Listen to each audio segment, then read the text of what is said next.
Well, good evening, everyone. Michael Soothing here. The reason I'm making noises is because I have one of these right now. An icebreaker sour. Sugar-free, I might add, so it doesn't contribute to type 2 diabetes.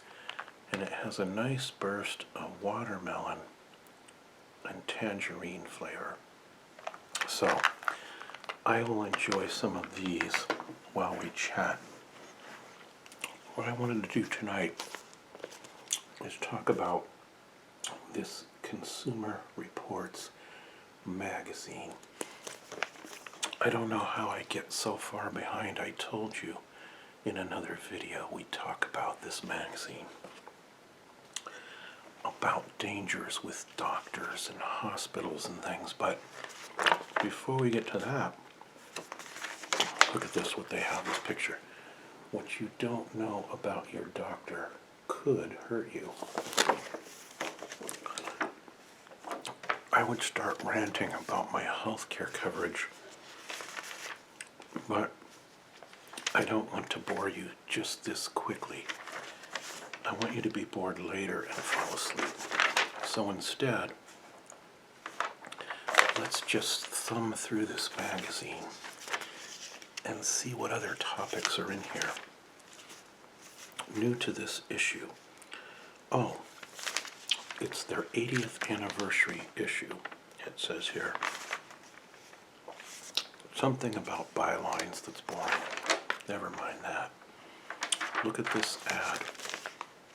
I can't sleep.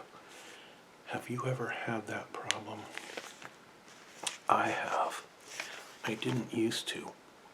When I was working in rocket science and commuting a total of 3 hours a day, I was so tired, getting maybe 5 hours sleep a night, I never had to worry about falling asleep. But now that I'm retired and relaxed, I tend to stay up too late and still can't fall asleep because there are things troubling my mind.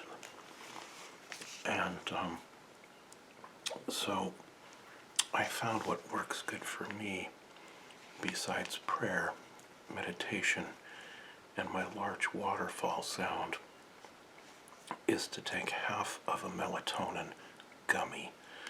The melatonin gummies are 5 micrograms, I think, so I ingest maybe 2.5.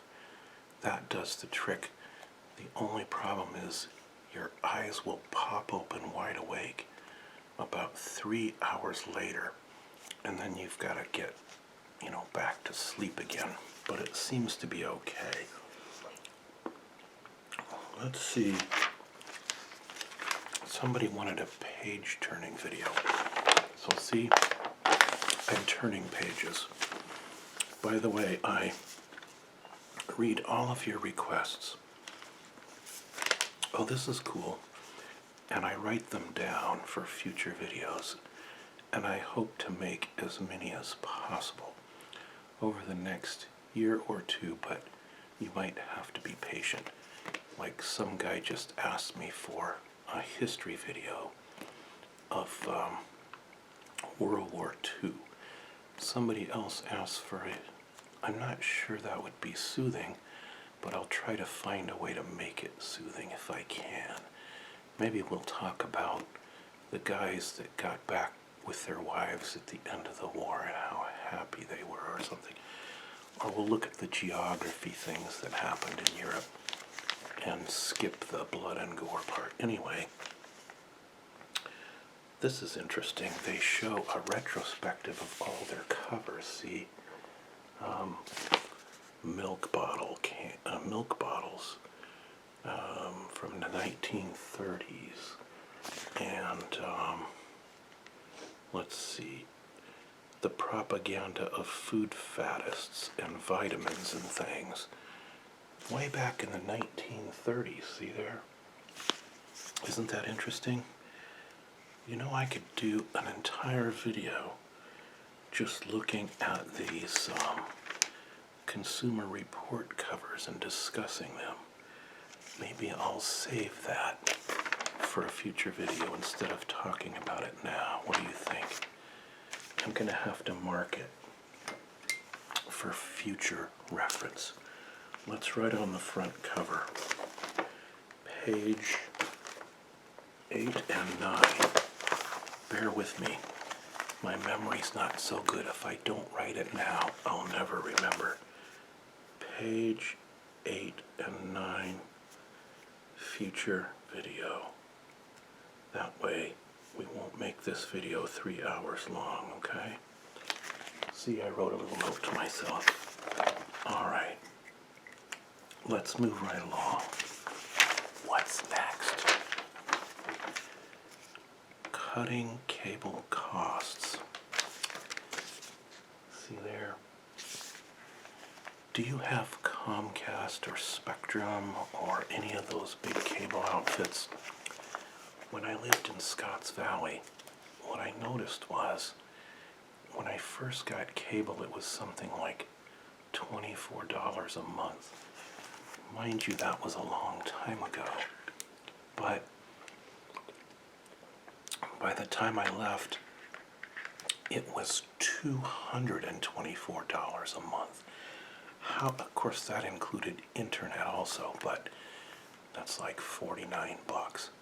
But still, how in the world did the cost climb so much at the same time that TV programming got so bad?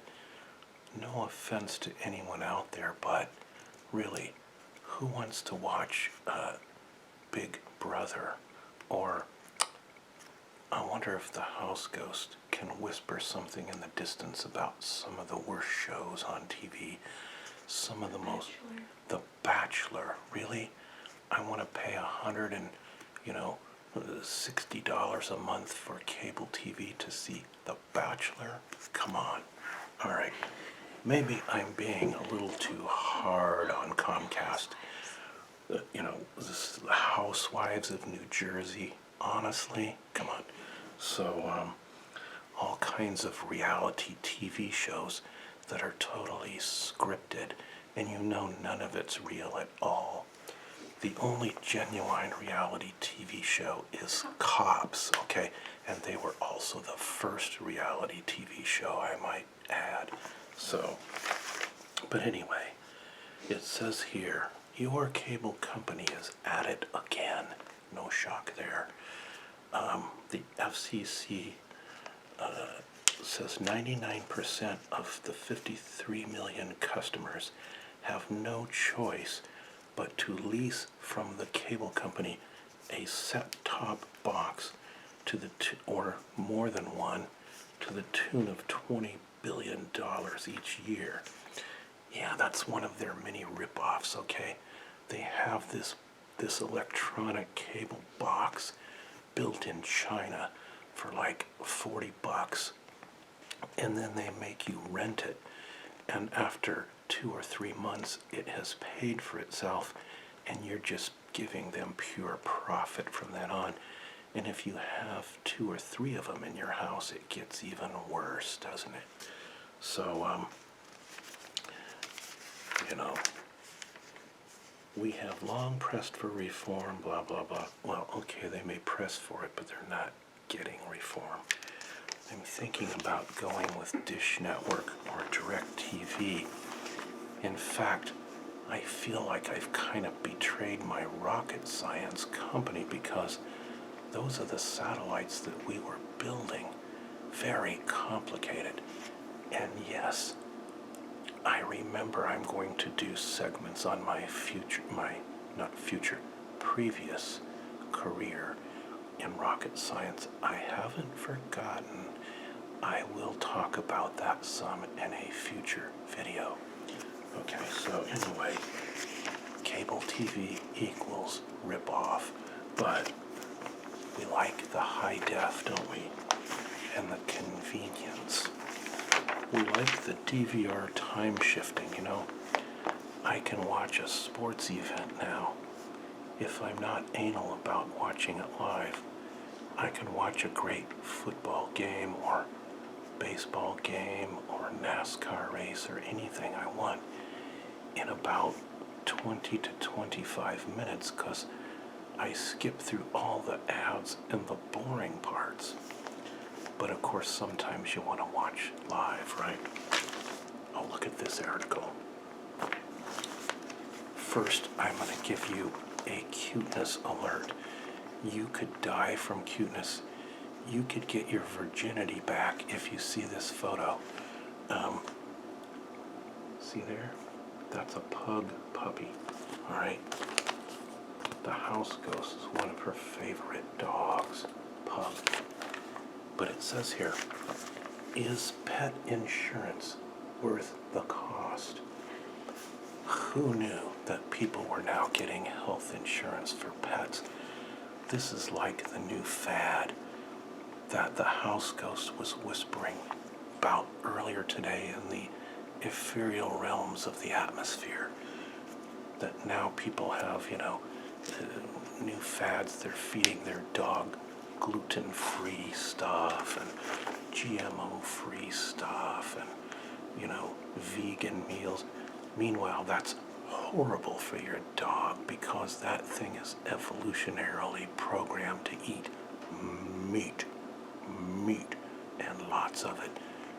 Meat, fat, gristle, and all kinds of horrible things. That's what makes dogs, healthy and fuels them. Of course, they need, some level of vegetable and stuff too.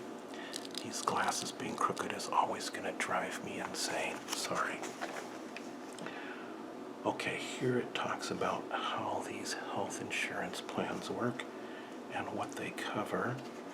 What do they cover? Flea and tick treatments, vaccinations, accident and illness plans, etc. Similar coverage for cats. Let's see, for a dog, the plans average $473 a year. Should there be an Obamacare for dogs? That's my question. Isn't it kind of Okay, anyway. And then for cats, $285 a year is the average cost. All right, so they took a hypothetical dog and cat and looked at the cost of doing several things with that dog or cat to see if you would come out ahead or behind with each plan. And I find it interesting. I can at least give you one recommendation if you want pet insurance, and that is you'll want to get not the Embrace plan, not the Trupanion plan, but instead the Healthy Paws plan. Why do I say that? I should get an endorsement,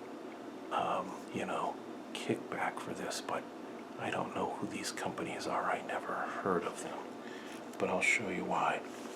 Here's the comparisons between the plans.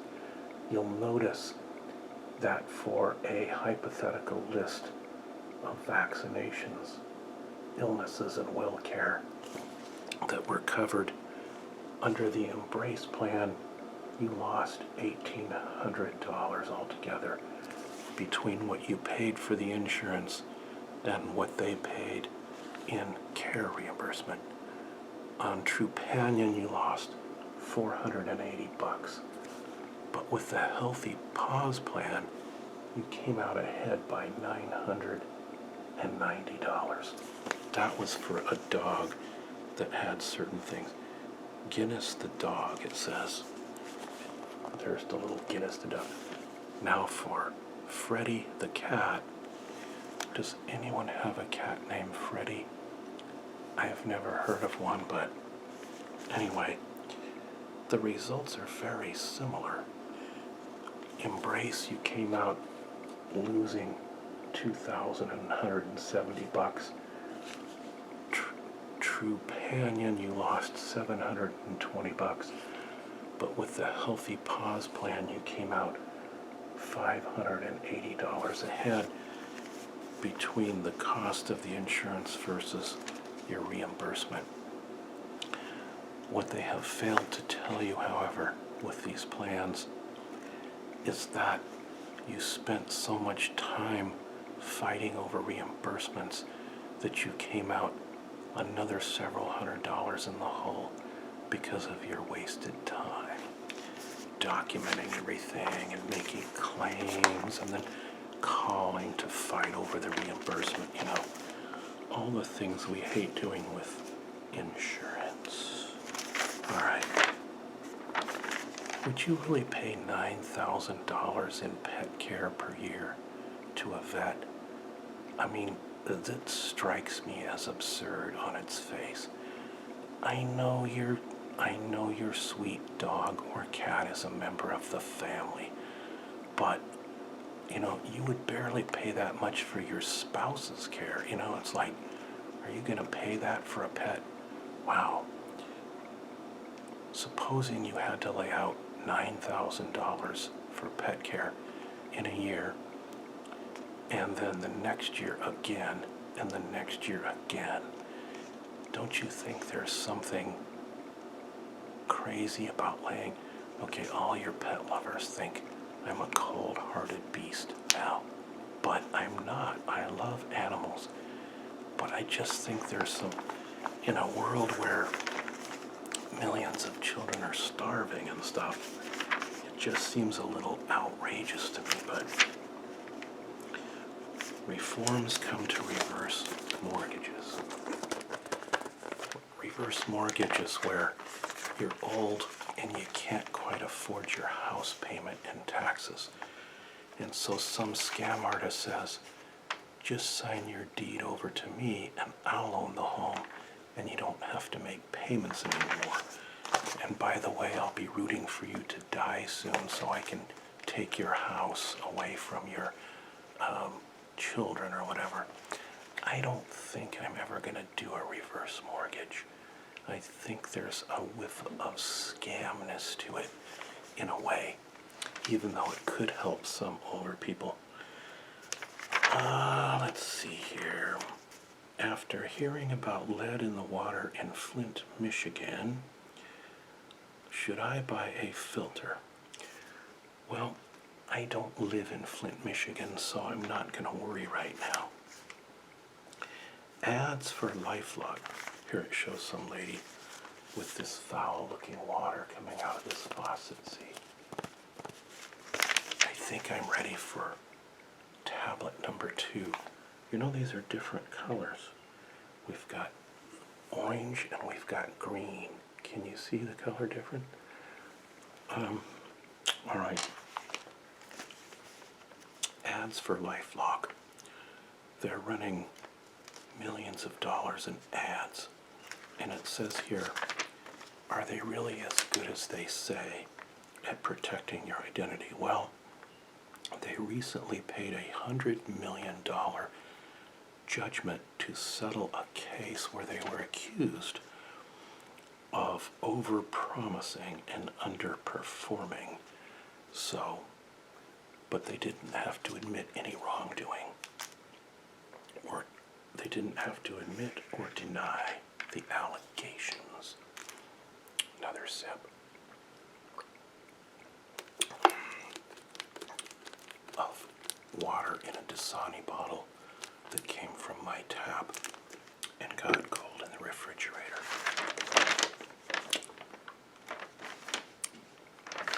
I don't think most people need LifeLock. Do you know what here's a lawnmower update. It strikes fear in my heart when I see these kind of cool lawnmowers, because I think to myself, I wouldn't want to have a lawn so large that I would need a machine like this, that I had to go out and mow that thing all the time, because I'm inherently lazy. But okay, that's one reason. But also, I have grass allergies, and so if I was out doing that all the time, I wouldn't be able to breathe. But here's the problem with Consumer Reports magazine. If they run an article on rating, say, digital cameras or laptop computers, comparing the pros and cons and features and prices, by the time the magazine gets to the stand, the equipment they've rated is already obsolete and not even available anymore. New models have come out. This is true because it takes them months to do the testing and months to put the articles together. Have you ever checked for yourself trying to find something they rated and found out the model is gone and it's been replaced? It's that way with almost everything, except maybe cars, but even then, you know. Look at this article. Medical alerts get a makeover. And they show a little, help, I've fallen and I can't get up. No, wait, I did that wrong. Now, don't you think I'm making fun of anyone, because I would never do so. I have great compassion, but I'm making fun of the ads themselves. Aren't they some of the worst produced ads you've ever seen? Help, I've fallen and I can't. It's like, could you find worse actors? You know, was that your aunt or your grandmother you used in the segment, Mr. Producer, because you wanted to save a little money? I want to start a rock band, and I want the title and name of that rock band to be Help, I've Fallen and I Can't Get Up.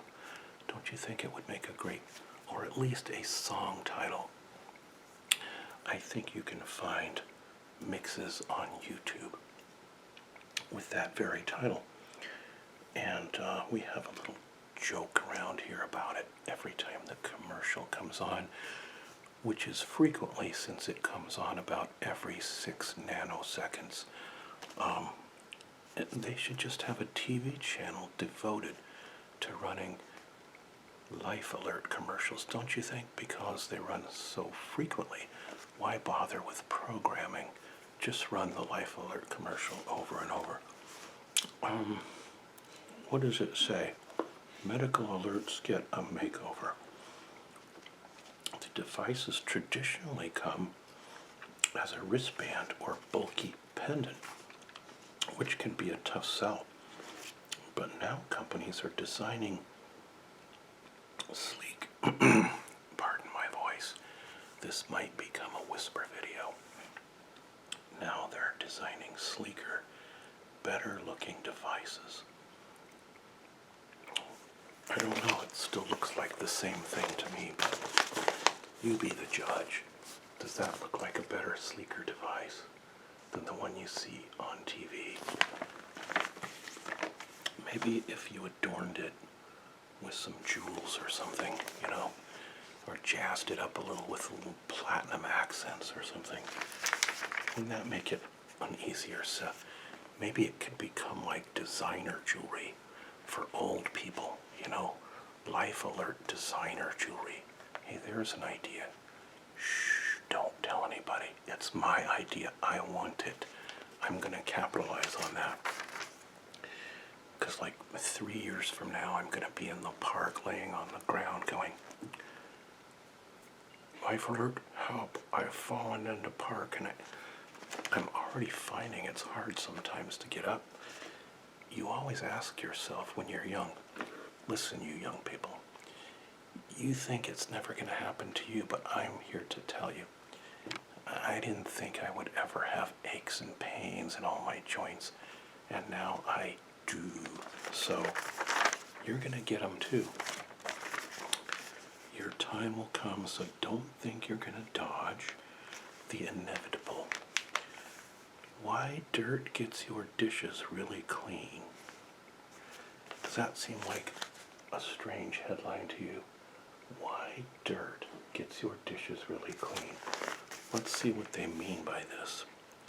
If you wonder why dishes come out of your dishwasher with bits of food still stuck to them, it could be because you're rinsing them first. This is so good to read because I'm not a proponent of washing all your dishes before you put them in the dishwasher to wash them all over again. But everyone always argues with me about it and says, oh no, you gotta wash your dishes first. And I say to myself, then why do you have the damn dishwasher if you're gonna wash them all first? Why are you soaking dishes in your sink for an hour or a day and then sticking them in there? What good is it if you're gonna do that? Let's see what they say, because I think I'm on their side on this one. Because again, I'm inherently lazy, so I want the dishwasher to do all the work. Let's see, it says here, it seems counterintuitive, but pre-rinsing can make your dishes come out dirtier, not cleaner.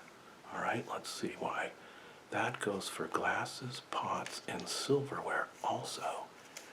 I wonder if they'll solve the age-old question of whether the silverware should be handled up or handled down. See, when the fork tines and everything are down, they don't seem to get as clean as when they're up. But when they're all face up, then you're handling all of them with your fingers, and that grosses OCD people like me out. So anyway, look how far off track I can get in just one short article. The reason you shouldn't pre-rinse. Most dishwashers costing $500 or more sold in the past 5 years have a sensor that determines how thorough a wash is needed. At the start of the cycle, it rinses the dishes. Do you hear that, ladies? It rinses the dishes. That means you don't have to, okay? It rinses the dishes and then checks how dirty the water is to determine the proper amount of time and water it will take to get everything clean. Who knew dishwashers were this smart? I didn't know. I'm glad I read this. Now I can have one of those little bits of information that you store in your head to say, in fact, I'm going to keep this article someplace in my file cabinet so I can pull it out and say, nah, I got you. Because, okay, that's pretty juvenile, isn't it? But you know what? You have to be juvenile once in a while if you're going to stay young. All right, so you have to be puerile. All right, so let's see here. If you've already rinsed off much of the muck, the sensor misreads the dishes as being fairly clean, and so the appliance gives them a light wash and the items come out dirtier than they would have if you didn't rinse them. Because if you don't rinse them, the dishwasher will do its job more thoroughly. So instead, it says here, don't do all that rinsing.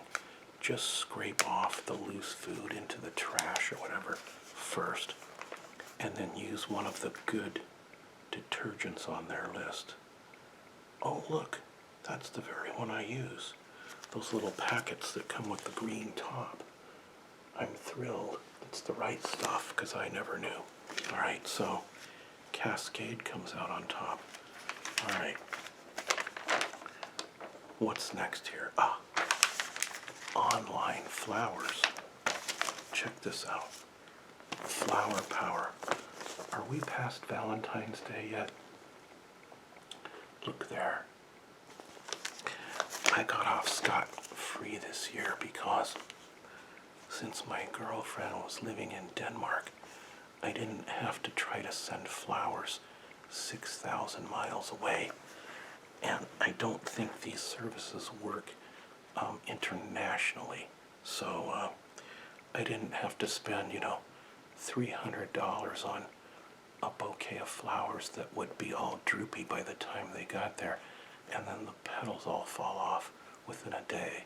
All right, so that was nice. Look at this photo. Here's what we saw in the online picture. See, that's the online picture. And here's what we got when we ordered the thing and it showed up. Look at that difference. See, that's why online flower purchases are not such a great idea after all. Guys, don't be so lazy. Now I'm sounding like a hypocrite, huh? Don't be so lazy.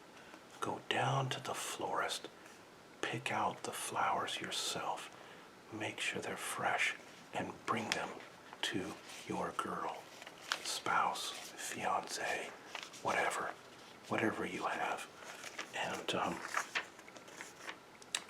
or vice versa, but I don't think women would tend to do an online flower if they were buying for someone, because they know better than to try. They like to see things for themselves, rather than trusting some anonymous service someplace. Women make better shoppers in many cases. They know how to pick out good cantaloupe, for example, whereas the average guy says, if you've seen one cantaloupe, you've seen them all, right?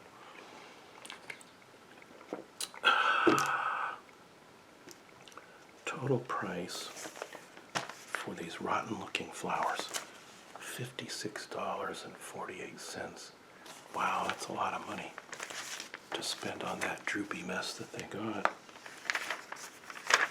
I won't name any of the flower sites, but I will tell you, FTD did better, but they were more expensive. I guess you get what you pay for.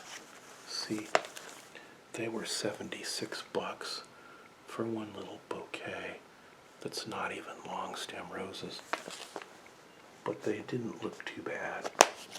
Here's what their ad showed, and here's what they got. Well, not too bad, but that's $76.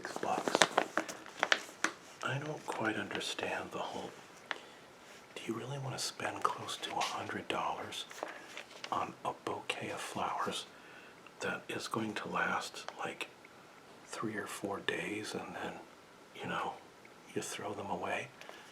Why don't you take her for a nice dinner or on a date instead, Or, and if you're doing the dinner and the date and the flowers, why not say to her instead, look, honey, I went to Safeway and I got you these nice flowers that were $12, but I saved $60 in the process, and what I'm going to do is I'm going to take you on a second date a week from now with that $60, right?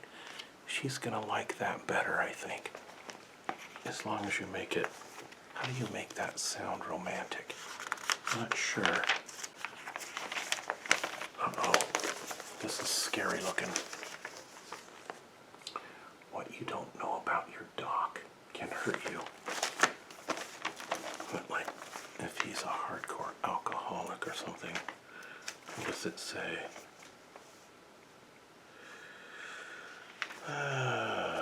The State Medical Board report on Leonard Curian, I can say it because it's in here, an OBGYN in Southern California talks in stark clinical detail what happened to patients in his care. It's not easy to read the report. Curian surgically removed the wrong ovary from a 37-year-old woman, a mistake the patient only learned about weeks later when, still in pain, she went for more tests. The good ovary was missing, and the cystic one was still inside her. And that's just the beginning. Oh, look at this. Yesenia Candelaria, pediatrician, impaired at work. They even show her photo. That must be embarrassing to have your photo in Consumer Reports with this kind of article. They must have had to check very carefully that the facts were clear so they don't get sued. It said the medical board cited her for 13 causes of discipline, saying she was under the influence of drugs to such an extent as to impair her ability to practice medicine safely. And that was children. 82% of Americans favor the idea of doctors being required to tell patients if they are on probation and why. Right now, they don't have to tell you squat, okay? They could have 16 malpractice charges against them, and you would never know. What makes a great doctor? Extended hours. Here's their recommendations. Careful about overtreating. Open to complaints. Have you ever known a doctor that was open to complaints?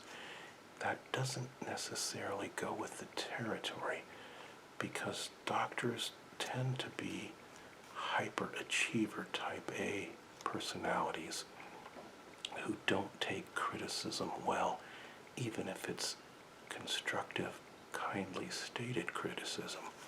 So I'm not sure that would work. Like-minded, let's see, two-way communication. Oh, right. You know, when I've taken stuff to my doctor, okay, I'm not gonna progress further because I have a couple of axes to grind right now with the medical community. But in their list of what makes a great doctor, I see one thing that's missing. I see 2 or 3 things missing.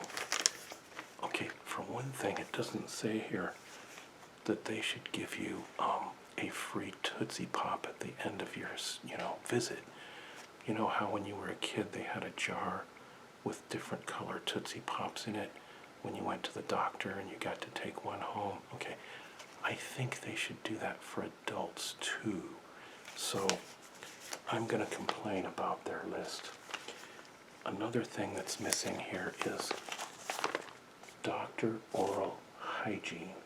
Because you see, I don't know what it is about doctors, but it seems like they don't practice good. There's, a breath problem sometimes with doctors.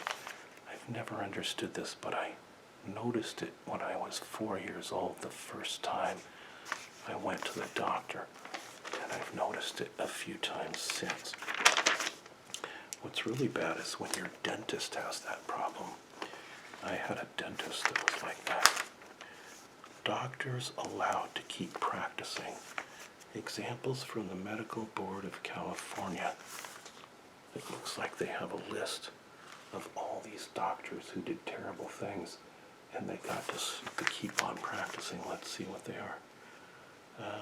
This one was forging prescriptions for highly addictive drugs and had fictitious patients, caught using a prosthetic penis. What? And to circumvent urine testing as part of mandated trial. So he fooled the person who was watching?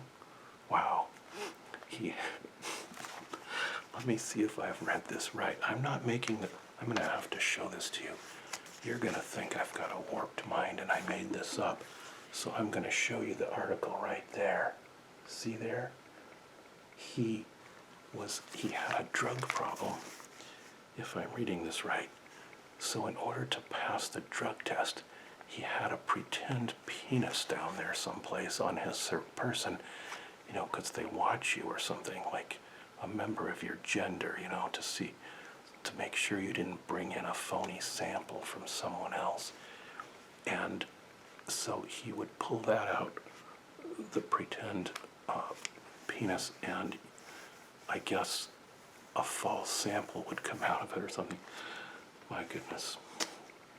I should double check this stuff before I read it to you. Pre-screen it, or I should edit this out. But I forget about that later, and I don't watch my whole video when I'm editing. I just look for giant spikes on the audio track, like if some terribly loud bang or something happened and needs to be edited out. So I never know when I make mistakes, which I frequently do. I was watching one of my videos recently, screening for errors after the fact, and I noticed I made a terrible error because my mind had reverted to several decades.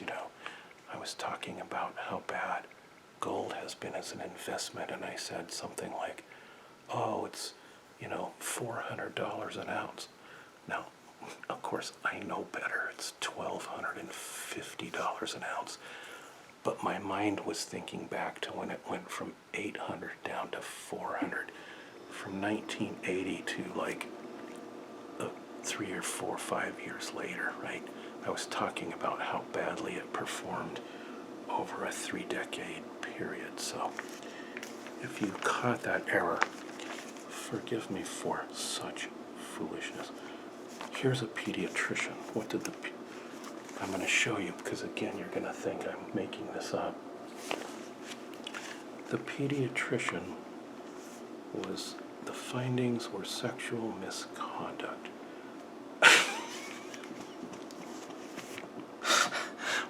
You can tell I haven't read these articles before today. This respondent is a pediatrician with a sexual foot fetish who coerced mothers of his patients to allow him to examine their feet while in his office. Okay, sorry. For all your foot fetishists out there, I am not ridiculing you, but I just find this completely funny. Based on what this guy was doing. How did he think he was going to get away with this as a pediatrician? Excuse me, Mom, while I'm looking at your toddler, I need to examine your feet to make sure your toddler's okay. Okay, so let's see. During one exam, he took the patient's mother's right foot and placed it on his... Okay, I'm not going to keep going because YouTube is so anal these days about what you can say before they ban your video. So I'm just going to let you use your imagination, okay? Here, I'll just show it to you for a brief second. See there? Did you have time to read that? All right. What's the next one? I'm afraid to go further without pre-screening now. Primary care physician with her cardiologist husband ordered more than 4 million tablets of prescription painkillers containing hydrocodone, a controlled substance, over a 15-month period. But investigators from the Drug Enforcement Agency could only account for 167,000 of those 4 million tablets. Wow. They absconded with over 3 million tablets of heavy-duty narcotic and got away with it because all they did was put him on probation and let him keep doing his practice. Isn't that kind of outrageous? If you went into the drugstore and stole one hydrocodone tablet, you'd go to jail, okay? But this guy gets away with it because he's a doctor, I guess. In cahoots with his spouse. Cardiologist. Gross negligence in treating 4 people with heart disease, including 2 who died. Failing to recognize a perforated artery while inserting a stent. Okay, I'm not going to keep going because my heart isn't the best. And this is making me a little bit, anxiety-ridden. Okay, what else here? An internist. When he applied to renew his license, it was discovered that in 2012, the Maine Board of License had previously limited his narcotic prescription privileges because of abuse. and treated him for substance abuse, but he said he'd never been treated for substance abuse. All they did was give him probation, but he continued to practice medicine. This is crazy stuff. Gastroenterology, substandard treatment, nursing home patients didn't manage diabetes, schizophrenia, seizure disorder, and those were just the minor offenses, okay? Now, how about this pediatrician? False advertising, fraudulent billing, improper prescribing of weight loss drugs and other medications, including prescribing to himself. Was he prescribing Viagra to himself as well? License suspended for 90 days, and then he got to practice again. Let's see. Neurologist. Oh, this should be good. Allowing unlicensed medical assistants to give patients narcotic painkillers through infusion pumps. In one case, a woman was sent home after receiving 4 times the proper dose. She was found dead the next morning. You know what? My dad, my old man, he was supposed to have certain blood thinner and another type of medication, and the doctor didn't even check what he was taking. And if he had taken the blood thinner they gave him at the dose they gave him, it would have been about 10 times fatal in combination. But he had to figure that out for himself and then inform them. They weren't even embarrassed about it. Of course, they couldn't show embarrassment because then they might get sued. How about this urologist right there? See, I'm not making any of it. This guy, excessive use of alcohol. Following DUI, arrest for a blood alcohol more than twice the legal limit, he was on call at the local hospital. 5 months later, he admitted to drinking again while on call. All he got was probation. You or I would have gone to jail. Okay, you get the idea. So, there are some issues now and then. Be proactive with your health care. Don't assume that your doctor, just because he has a PhD, is a perfect human being, because here's the shocking truth that I'm going to have to tell you, even though I don't want to. There are no perfect human beings except one. His name was Jesus. That was the only perfect human being. The rest of us are fallen, reprobate, wretched. Okay, some more than others, I'm just saying. We all have that to some degree. So check carefully on your doctor. You know, get on Google and Google the name, if nothing else. We did that with my previous wife's, who was deceased. Her,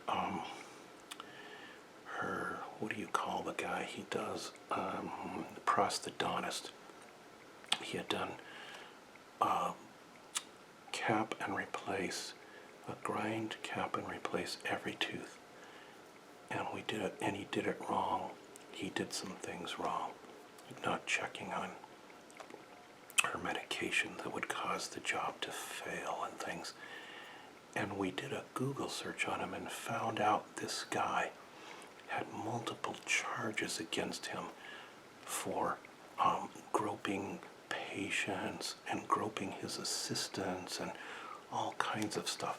Groping a patient who was under anesthesia.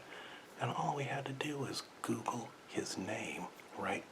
And it came up as court records, you know, not just allegations. So, check your doctor on Google, if nothing else. Obviously, I'm not going to say his name, but don't want to make myself, a target for a defamation lawsuit. Smart ways to choose a doctor. I think people should put doctor reviews on Yelp.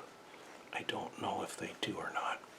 I'm going to check that now. I made myself curious and see, but I don't think they have that category, and I don't think they would, because they would be worried about legal liability, since there's so much lawyer money involved in the medical system. Look here. The state of the self-driving car. This must be an article on the status of all these new cars, like the Google car, that drive themselves without a driver. I got a question. Does the self-driving car, talk on its cell phone and text to other self-driving cars and get in accidents?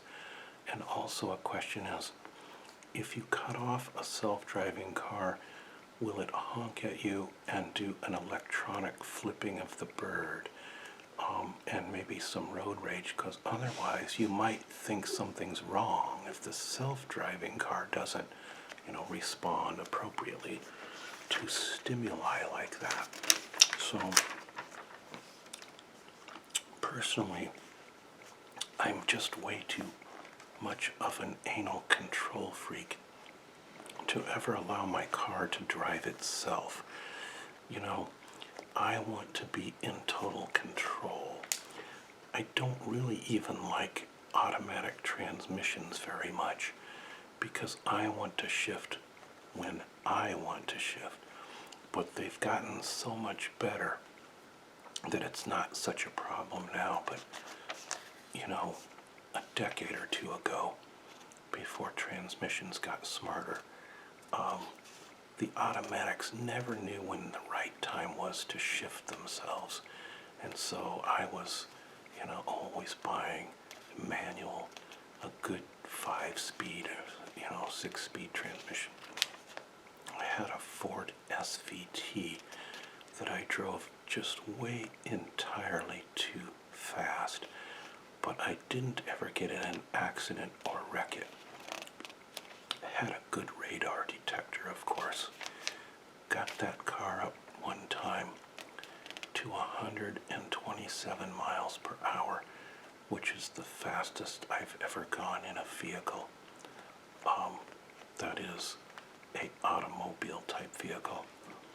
And, but that was late at night on a stretch of Highway 99 that's perfectly straight and had recently been repaved and resurfaced. I had traveled the stretch previously, so I knew there were no potholes or obstructions or problems. And I waited until a time when there was no one in front of me and no one behind me, and I knew there were no good speed traps there. So I just took it up as fast as I could go and then backed off again. It was an adrenaline rush, but it was also extremely stupid, if I might say so myself, because at that speed, if the tiniest thing goes wrong, you and your car are going to be going end over end like this. And in a car like that, you don't have a roll cage. All you have is an airbag. So maybe you survive and maybe you don't. But your car's going to end up a crumpled up heap of metal with you inside. So I don't recommend such foolish behavior. I had just got the car and was having some weird midlife, return to youth kind of thing. And then another time I got in a race with a guy coming down Highway 50 from Lake Tahoe. We were playing this little cat and mouse game where, it's one lane most of the way, and then there's these passing lane now and then. So when we'd get to the passing lane, I'd go roaring by the guy. And then he would try to keep up. He had a Camaro Z28 or something. And then the next time we came to the passing lane, he'd come roaring by me, you know.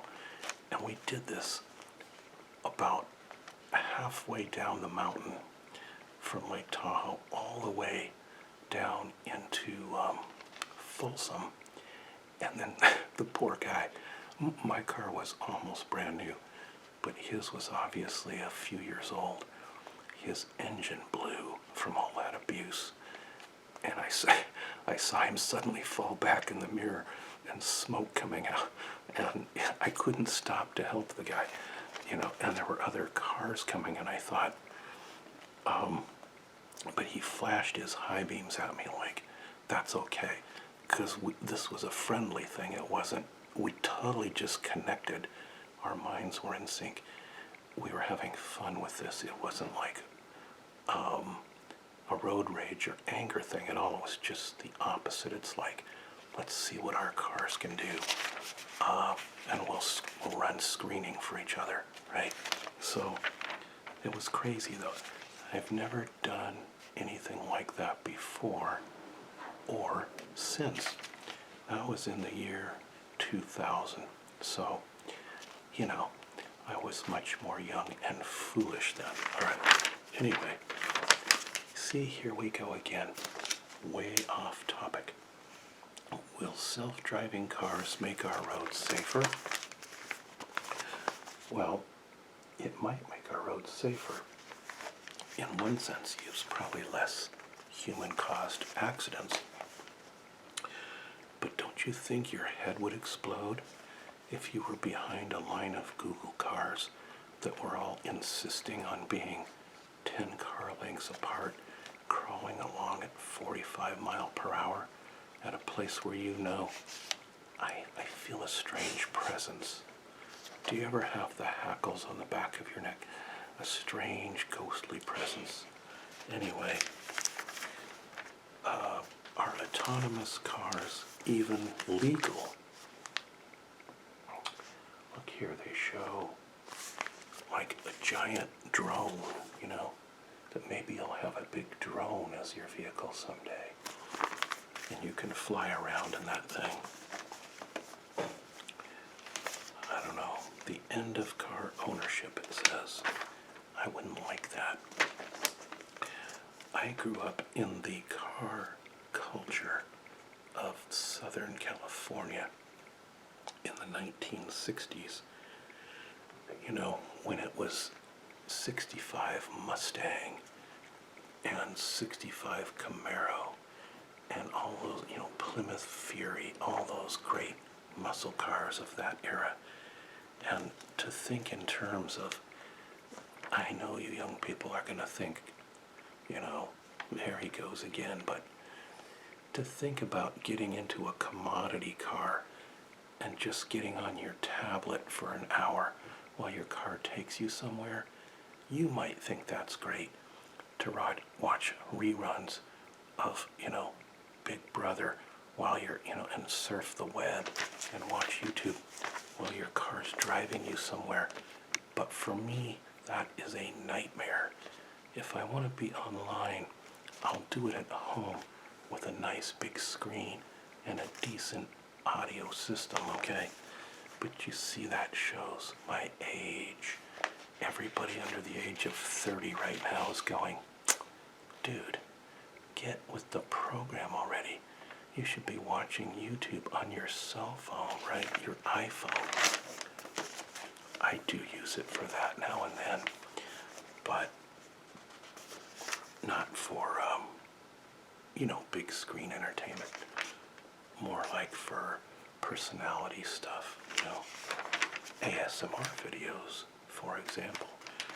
Sometime I watch my GF Scorpio NYT video on there if I'm waiting somewhere. And she makes so many videos, I can't keep up. So she's very prolific, more than me, because I only make one every 2 or 3 days.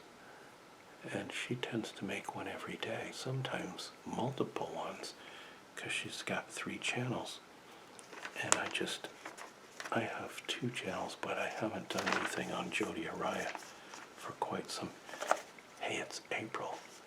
It's almost is it the 3-year anniversary of her conviction? Or the 2-year? I think it's the 2-year anniversary.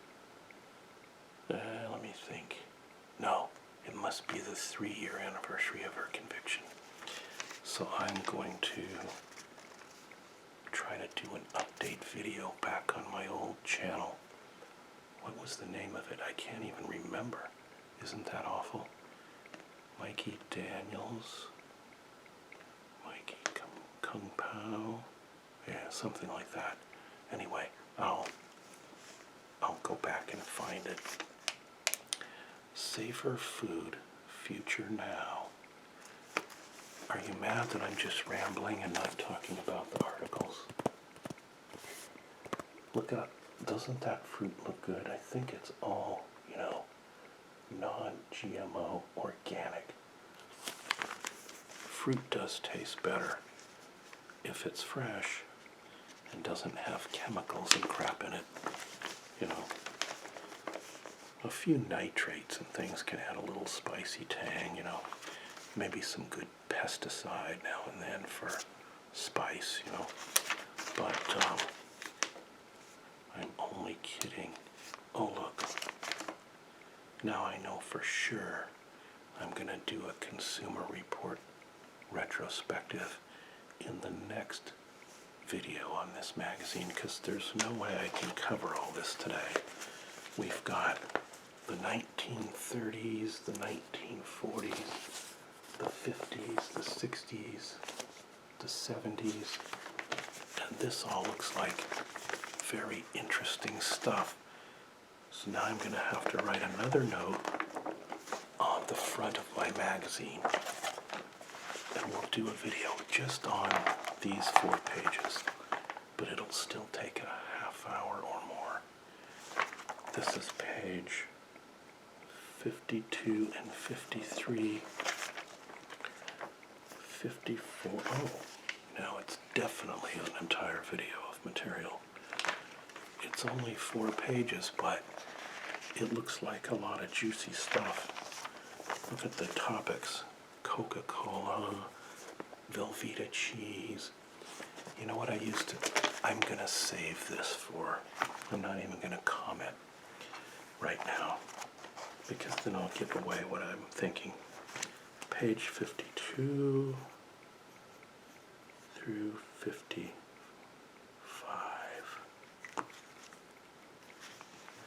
So I'm going to have to leave this out where I can remember that I have another video to make. But we'll do something else in the meantime. All washed up. We take the mystery out of choosing the right washer dryer to fit your needs.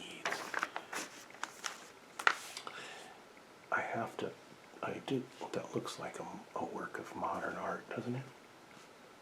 It looks like something you'd see from, who was that guy? That 10 Minutes of Fame guy. Everyone will have their 20 minutes. Starts with A or something. He did the soup cans, Campbell's and stuff. Andy Warhol, that's it. A voice from beyond came and told me, that looks like an Andy Warhol painting to me. See? Do you remember the movie Rain Man? Where Rain Man is just sitting watching the washer go around and around. And Tom Cruise says to him, I bought you this little TV and everything so you could watch your Judge Wapner show, and you're sitting there watching the washing machine. But he can't get Dustin Hoffman to give him a logical response. ASMR goes way back, because my old man, don't tell him I said this, my dad used to sit next to the washer and fall asleep while it was on. That was his ASMR. and I could understand it because it's got all the things I like. Warmth, water sounds, movement, machinery, low rumbling, low frequency machinery. So that was early ASMR. He thinks I'm nuts now doing these videos, but he was doing ASMR long before I was even born, right? So keep that in mind. Avoid measuring mishaps. Need I say more? Measure first. I'm going to move to another house. That's a story for a different video. And I'm going to get a new refrigerator. But the first thing I'm going to do is because the refrigerator that's there now was made for a midget. But there's this big, giant, space for a refrigerator. And so I'm going to get one that is the proper size. And I'll just take the old one and stick it in the garage and use it for freezer storage. Plus I can keep bait there for my fishing, like, herring, the stuff that you don't want to stink up your refrigerator and freezer. I'll put it out there. I didn't mean to chew this. It's got a very tangy burst of flavor. See, this is what I'm talking about, folks. They give you these ratings on all these washers and dryers and all this detail on the testing. But if you go try to buy one, you're going to find out it's obsolete and that there's a different model now. And so it's kind of worthless unless the model's very, very similar. And then maybe it'll just be a minor design change or something. Here is a road report on the Lincoln's new MKX crossover called the Contender. I'm not too interested because I know I'm not going to lay out whatever this car costs. I already bought a new car. It's actually not bad price for a Lincoln crossover. The range in price is $39,000 to $58,000. But of course, no one's going to actually pay $39,000 for this car because they're going to want options on it. They're going to want to have, seats and a steering wheel and stuff. And the way car companies do it these days is they don't ship the stripped down models to the showroom. The stripped down model is like 1 out of 200 on the production run, and the other 199 are loaded with options so that when you go to actually buy the car, the only kind you can really get is the one with lots of options on it, generally speaking. So, plus people want that, It's like they rationalize to themselves, oh, I gotta have leather seats, I gotta have a sunroof. How can I live without a sunroof? I gotta have, the upgraded stereo.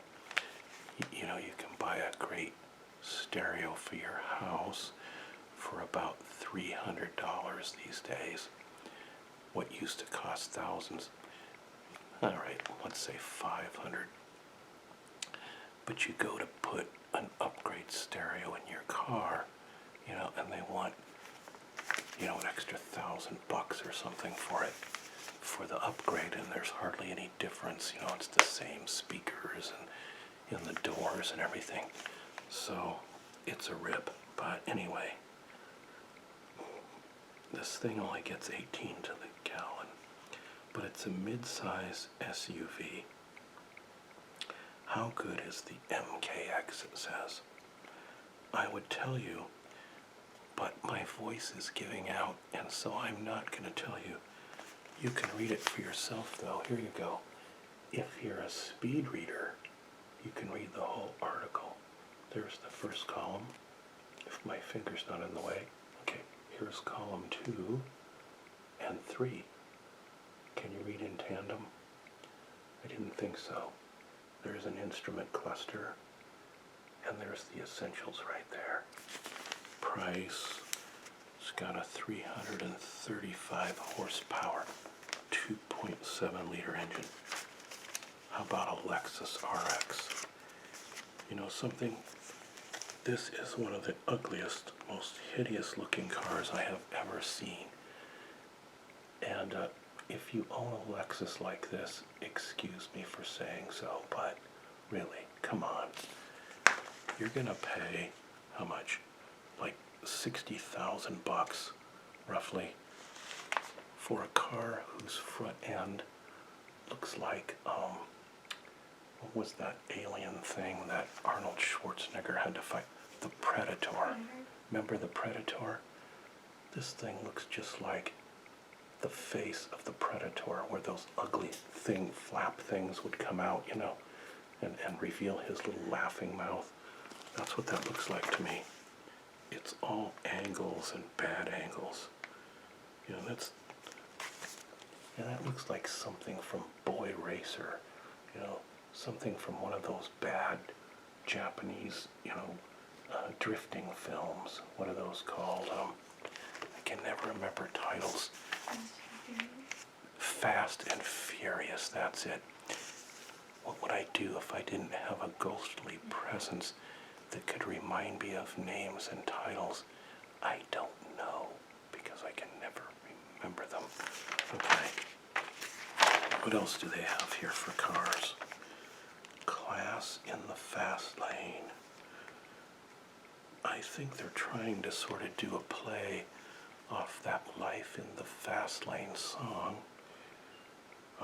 But Class in the Fast Lane isn't a very close match. This is the BMW 750i. But, BMW made a big mistake in that they put that iDrive infotainment system into their cars that you have to be a rocket scientist to understand. I don't really want 7,000 menus and options in my entertainment system. Really, I want to just push a button and have music come on, pretty much. So our phones these days do the work of the GPS, don't they? And all that other internet stuff.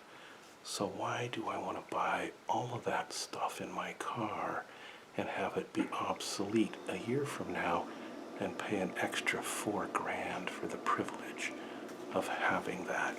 It doesn't make sense, especially if they make it so complicated that the only people who want to mess with it are techies, who are trying to impress you. But then, isn't that the whole point of buying a BMW like this in the first place? As a status thing. It is a nice vehicle, of course. Bavarian Motor Works is a very good car company. They make high quality vehicles, no question, but this thing costs almost 100,000 bucks. See there?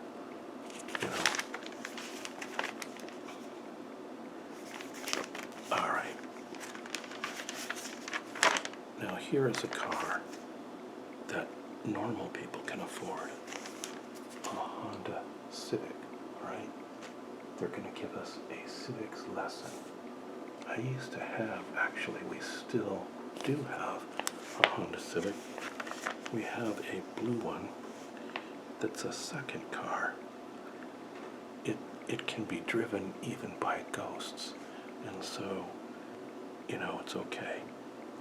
It's a very reliable vehicle. It has taken a licking and it keeps on ticking. It's got 150,000 miles on it and still going strong. although it's making a funny noise that I can't figure out. It's a noise that sounds a little bit like if you were taking a pen and letting a pen rub on a disc, you know, like if you had a pie pan and you had a pen scraping on it lightly, but the noise comes and goes. I'm pretty sure it has to do with a brake caliper doing a slight rub or something like that, but it's hard to diagnose because I can't look at it while I'm driving, and the noise doesn't replicate itself except at higher speeds. And then even then it comes and goes, it starts up and it goes away. Isn't that this is what cars do when they're trying to fool you. Let's see if they've upgraded the Civic. I should break this video into 2 parts and make you watch part 1 and part 2 because this thing is marathon long. I'm into this for almost an hour and 20 minutes already, so you're probably going to see a commercial in the middle this time and complain to me, but you know, you get 2 videos for the price of 1. They say a YouTube video should be about 10 minutes long, so you're getting 8 videos for the price of 1. So I expect no complaining, alright? So if you complain in any way, shape, or form, I'm going to make you go to this doctor with the foot fetish, you know, and he's going to say, I need to check the soles of your feet, ma'am, because I suspect that might be related to the chest pain you're having, you know. So anyway, let's see here. Fuel economy is good, handling is great, in-cabin storage is good. That's the highs. The lows is awkward front seat access. Front seat comfort. I do have a back problem when I sit in the Civic front seats. I think it's lack of lumbar control is the problem. This thing has a 158 horsepower engine. That might be okay. It depends on the weight of the car. If it's well under 3,000 pounds, that's adequate. Oh, there's an option for a 174 horsepower engine. That's enough, but that's got a turbo, and it's also got a CVT, which gets high ratings from the automotive community, except those of us who like to shift for ourselves. The Civic is back, recapturing its position as a mature, substantial economy car with elegant touches that make you feel like you spent more money than you did. Handles like a dream. We tested 2 Civic versions. Yeah, it's pretty good. Alright, so what's the reliability ratings? Compact sedans. Mazdas get high marks. Mercedes-Benz got a really bad mark. That's the S550. I'm just looking at the, ratings on the back here. Longer term ratings, I think these are. The Lexus did well. What did badly? Wow. The BMW X5 didn't do very well. That's a $70,000 car. How about, on the controls, the Porsche Cayenne did poorly. Too complicated. Plus, I think the controls were going bad. If I recall the review correctly, the worst car, of course, no surprise here on the list, was the Nissan Sentra. why anyone would pay $20,000 for that car just is beyond my capability to process. But anyway, I would say we're all done, but I'm going to have to do a follow-up video on those pages I told you about. That won't be as long as this video, though. I hope by now you were asleep an hour ago, and if not, you must really have insomnia bad. So put on a heavy duty, get a stereo system with a subwoofer, and get a recording of a huge heavy-duty waterfall. That's what I use after. You know what I do at night? I shouldn't tell you all this stuff all the time, because you're not going to hear it by now. You're already long gone. I'll save it for another video. Alright, everyone. Don't ASMR and drive. Until next time. Bye-bye.